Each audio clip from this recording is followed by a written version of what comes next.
مرحبا بكم في قناة سودافوت. اشتركوا في القناة وفعلوا زر الجرس ليصلكم كل جديد.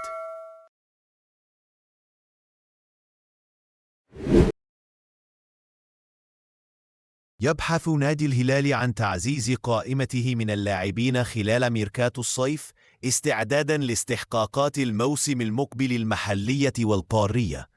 وفي هذا السياق كشفت صحيفة موانا ذائعة الصيت في تنزانيا أن الهلال تقدم بعرض لنادي عزام التنزاني للتعاقد مع حارسه وحارس مرمى منتخب السودان محمد المصطفى.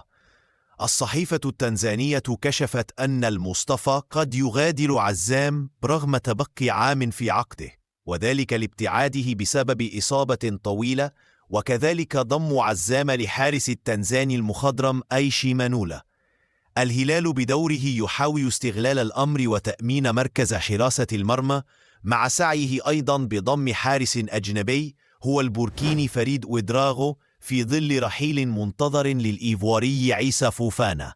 العلاقة الجيدة بين الناديين قد تسهم في حدوث اختراق يفضي لظهور المصطفى بالقميص الأزرق، بينما يطلب النادي التنزاني كذلك لاعبين من الهلال أمثال والي الدين بوغبا وياسر مزمل.